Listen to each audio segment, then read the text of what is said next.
अस्सलाम वालेकुम। आज का हमारा टॉपिक है कि हमने कोई भी सिग्नल जो हमारे पास आया है हमने उसको कैसे फॉलो करना है। फर्स्ट ऑफ ऑल तो आपको यही रिकमेंड किया जाएगा कि आप अपना एनालिसिस करें और उसी को फॉलो करें रिस्क को मैनेज करते हुए। पर फिर भी अगर आप सिग्नल फॉलो करना चाह रहे हैं, अभी आप न्यू हैं और आप चाह रहे हैं साथ साथ आप सिग्नल्स को फॉलो करें, थोड़ी थोड़ी अर्निंग जनरेट करें और साथ साथ आप लर्न करें, तो आपने किसी भी सिग्नल को कैसे फॉलो करना है।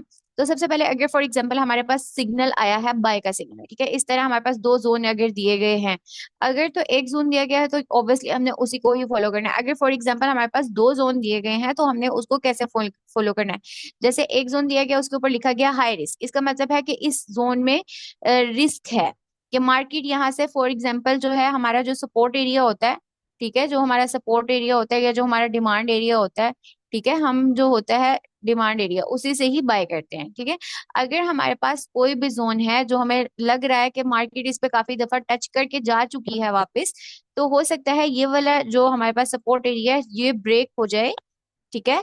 सपोर्ट बिकम रेजिस्टेंस, ठीक है, मतलब जो हमारी सपोर्ट है वो रेजिस्टेंस बन जाए और उसके बाद जो है ये दोबारा जो हमारे पास ये सेकंड जोन है यहाँ से मार्केट बाय में जाए, ठीक है। इसका मतलब यही होता है कि ये एरिया पहले यूज्ड है ये या इसमें ज्यादा रिस्क है, तो हम जो है वो इसमें क्या करेंगे, अपना लोड साइज जो हमारे पास होता है उसको मिनिमाइज रखेंगे, ठीक है। 0.01 का लोड साइज या मिनिमाइज लोड साइज हम यूज करेंगे। नेक्स्ट लोड साइज जो हमारे पास होगा नेक्स्ट लेवल पे उस लोड साइज को हम क्या करेंगे, इंक्रीज कर देंगे। फॉर एग्जांपल हमारा अकाउंट साइज अगर बड़ा है तो अपने रिस्क अपने अकॉर्डिंगली मैनेज करना होता है, तो हम यहाँ पे 0.02 की ट्रेड कर लेंगे, क्योंकि अगर हमारा इस जोन का एसएल हिट हो भी गया जो कि हमारे पास जोन वन है, अगर हमारे जोन वन का एसएल हिट हो भी गया तो हम क्या करेंगे कि उसको जोन टू में रिकवर कर लेंगे 0.02 की लोड के साथ, ठीक है। ये हर बंदे की अपनी रिस्क मैनेजमेंट होती है। अब हमारे पास जो क्वेश्चन है वो ये है कि हमने बेसिकली इस जो सिग्नल है इसको फॉलो कैसे करना है। फॉर एग्जाम्पल हमारे पास जोन वन है, हम जोन वन से ही ट्रेड लेना चाह रहे हैं। अगर तो आपके पास अकाउंट साइज बड़ा है, फॉर एग्जाम्पल 500 का अकाउंट है, तो आप इसको इस तरह फॉलो कर सकते हैं। ये सजेशन है, जरूरी नहीं कि आपने ऐसे ही फॉलो करना है, ठीक है। इस तरह फॉलो कर सकते हैं कि आपका जब 2720 पे आए मार्केट, आप यहाँ से 0.01 की एक ट्रेड ले लें, ठीक है। देन आपकी जब 21 पे सॉरी 19 पे आए, देन आप एक और ट्रेड ले लें। 18 पे आए तो आप एक और ट्रेड ले लें और 17 पे आए तो आप एक और ट्रेड ले लें। आप इसको इस तरह से मैनेज कर सकते हैं, ठीक है। अगर आपका एसएल हिट हुआ तो ऑब्वियसली आपका सारे के सारों का ही एसएल हिट होगा, ठीक है। पर अगर आपको प्रॉफिट होगा तो आपकी ये जो आपने इस तरह से ट्रेड्स ली हैं, मतलब इसको मैनेज करके आपने जो ट्रेड्स ली हैं, ये क्या हो जाएगी, इसका एवरेज वैल्यू आ जाएगी। इसकी वजह से आपका जो जब मार्केट आपकी बाइंग में जाने लगेगी तो आपका प्रॉफिट की रेशो जो है वो इंक्रीज होगी, ठीक है। आप इस तरह इसका सिग्नल ले सकते हैं अगर आपका अकाउंट साइज बड़ा है। फॉर एग्जाम्पल अगर आपका अकाउंट साइज जो है वो 100 है, ठीक है, तो हम क्या करेंगे, रिस्क को मिनिमाइज करेंगे। अपने रिस्क को मिनिमाइज करने के लिए हम क्या कोशिश करेंगे कि 2017 से हम एक ही एंट्री लें 0.01 की, ठीक है। आप अपने रिस्क को अपने अकॉर्डिंगली मैनेज कर सकते हैं, पर मैं यही सजेस्ट करती हूँ कि आप अगर $100 है आपके अकाउंट में तो आप जितने 100 है उस पे 0.01 की एक ट्रेड ले सकते हैं। फॉर एग्जाम्पल अगर आपके पास $1000 है अकाउंट में बैलेंस, तो आप उसको जो है 10 ट्रेड्स ले सकते हैं 0.01 की, ठीक है। मतलब वन ट्रेड $100 पर $100 आपने 0.01 की ट्रेड लेनी है, ठीक है। अब हमने ये हमारे क्लियर हो गया, ठीक है। नेक्स्ट हमारे पास है कि हमने अपने जो है उसको एसएल को कैसे मैनेज करना है। ऑब्वियसली हमने हमारे पास जोन वन है, जोन टू है, जोन थ्री है, ठीक है। हमने एसएल हर जोन पे कंपलसरी लगाना है, ठीक है। अब हमारे पास क्या होगा, जो हमारे पास अब हम बाइंग कर रहे हैं चूंकि, तो हमारे पास जो लोएस्ट वैल्यू होगी ना, ठीक है, सेलिंग में हाईएस्ट वैल्यू और बाइंग में लोएस्ट वैल्यू, ठीक है। जो हमारे पास सबसे कम वाली वैल्यू है हमने उससे 50 to 60 पिप्स नीचे रखना होता है अपना एस एल, ठीक है, 50 to 60 पिप्स, ठीक है। ये जैसे आपके पास दिया गया कि यहाँ पे 50 to 60 पिप्स बिलो द जोन, ठीक है। बाकी आप इसको अपने अकॉर्डिंगली मैनेज कर सकते हैं, पर आपने अगर आपका अकाउंट साइज छोटा है तो आपने उसको 50 to 60 पिप्स ही जो है वो एसएल रखना है। अब अगर आपको पता नहीं है कि पिप्स क्या होते हैं, तो आपको पिप्स से की रिलेटेड वीडियो जो है वो डिस्क्रिप्शन बॉक्स में मिल जाएगी। ठीक है, 50 to 60 पिप्स आपने रखना होता है। ठीक है, आपको पता होना चाहिए कि आपने जो है वो ट्रेड कहाँ से लेनी है, कैसे लेनी है, आपने अपनी ट्रेड को कैसे मैनेजमेंट करनी है। अब हर ट्रेडर जो होता है अपनी रिस्क मैनेजमेंट करता है। With the passage of time वो अपनी स्ट्रेटेजी डेवलप करने लग जाता है। ठीक है, स्टार्टिंग में थोड़ा इशू होता है। जब आप 5 से 6 ट्रेड्स लगा लेते हैं या एक हफ्ता ट्रेडिंग कर लेते हैं तो आपको अच्छे से आइडिया होने लग जाता है कि आपको कैसे ट्रेड लेनी है, कहाँ से ट्रेड लेनी है।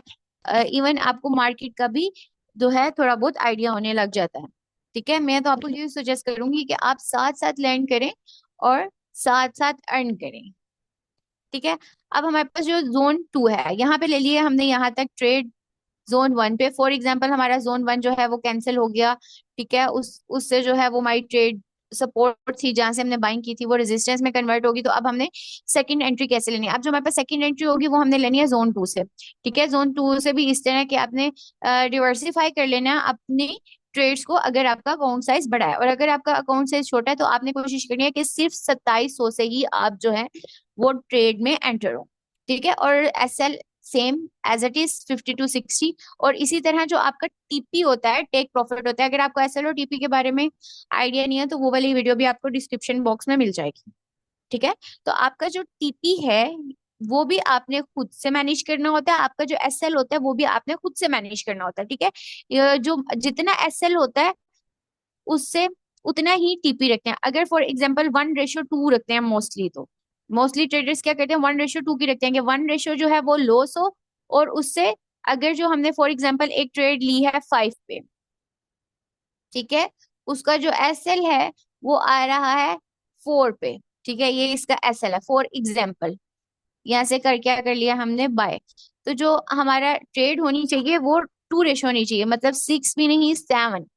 ठीक है, मतलब 7 पे जाके हमने जब 7 का हमें प्रॉफिट दे रहा होगा देन हैंड 7.5 या 8 तक इसको बंद करेंगे। मतलब कि 1 रेशियो एसएल होना चाहिए और 2 रेशियो जो है वो हमारे पास टीपी होना चाहिए। इसलिए हम कहते हैं कि हम 1:2 की ट्रेड्स लेते हैं। ये आप हर बंदे की अपनी स्ट्रेटेजी है, वो अपने अकॉर्डिंगली उसको फॉलो करता है। ठीक है, आई होप अब आपको समझ आ गई होगी कि आपने बाय का सिग्नल कैसे फॉलो करना है।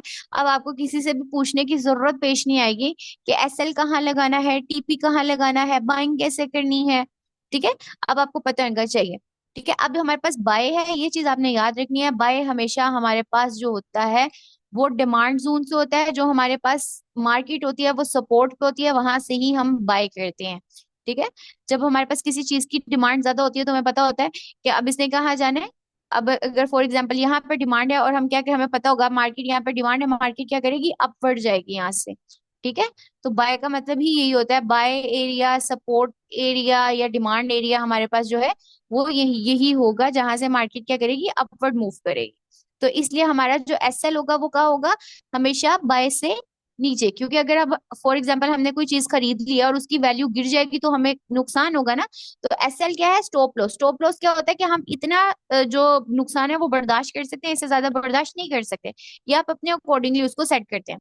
ठीक है, किसी भी जोन का जो एसएल होता है वो mostly 50 to 60 पिप्स below the zone रखना चाहिए इन बाय। ठीक है, I hope now you can understand. अब हमारे पास जो नेक्स्ट सिग्नल आ गया है अगर फॉर एग्जांपल सेल का, तो हमने उसको कैसे फॉलो करना है? बिल्कुल वैसे ही जैसे हमने बाय के सिग्नल को फॉलो किया है। पहले 29 से एंट्री लेंगे, फिर अगर मार्केट जो है वो 30 पे चलेगी तो 30 से एक एंट्री ले लेंगे और उसके बाद 31 से जो है हम एक एंट्री ले लेंगे। ये बेसिकली 27 29.10 है। ठीक है, हम क्या करेंगे इससे एंट्री ले लेंगे। अगर हमारा एसएल एज इट इज होगा, एसएल हमारा क्या होगा 50 to 60 पिप्स। अब हमारे पास जो है वो सेल है तो इसमें क्या होगा 50 to 60 pip above the zone. ठीक है, मतलब जोन से ऊपर की तरफ जो होगा वो हमारा एसएल होगा यहाँ पे। ठीक है, 50 to 60 पिप्स। अब अगर ये जोन जो है वो रिजेक्ट हो जाता है या फेल हो जाता है, बेसिकली अगर ये जोन फेल हो जाता है तो देन हम क्या करेंगे जोन 2 पे एंटर होंगे सेम। अगर अकाउंट साइज बड़ा है 38 39 और 40 पे, और अगर हमारा जो है वो छोटा है अकाउंट साइज तो हम क्या करेंगे कोशिश करेंगे कि एंट्री हम 27 38 से ही लें। एक बहुत जरूरी बात, जब भी आप एसएल लगाएंगे, एसएल जो होगा वो आपका जो है वो 31 से 50 to 60 पिप्स जो है वो बिलो होगा। जैसे बाय में हमारे पास जो है वो एसएल जो है वो बिलो द जोन होगा, और जो सेल होगा उसमें अप द जोन होगा, ठीक है। क्योंकि सेल हम कहाँ से करते हैं, सप्लाई एरिया से, रेजिस्टेंस से, ठीक है। तो हमें एसएल कहाँ लगाना है, ऊपर वाली साइड पे, अपवर्ड, ठीक है। तो इसी तरह हमने जो होगा उसको, सॉरी, हमारा जो टीपी होगा उसको हमने अपने अकॉर्डिंगली फॉलो कर लेना है कि हमें इससे कितना निकालना है, 50 पिप्स, 60 पिप्स। मार्केट अगर एक जोन से रिजेक्शन देती है तो वो 30 पिप्स तो फौरन दे देती है, और थोड़ा मूव करने के बाद ऑलमोस्ट 100 पिप्स निकाल देती है। फिर भी आपने अपनी हर ट्रेड को अपने अकॉर्डिंगली जो है मैनेज करना है। I hope now you can understand कि आपने किसी भी सिग्नल को कैसे फॉलो करना है, कैसे बाय का सिग्नल फॉलो करना है, कैसे सेल का सिग्नल फॉलो करना है, टीपी और जो हमारा एसएल है उसको कैसे सेट करना है। रिस्क मैनेजमेंट आपने अपने अकॉर्डिंगली करनी है।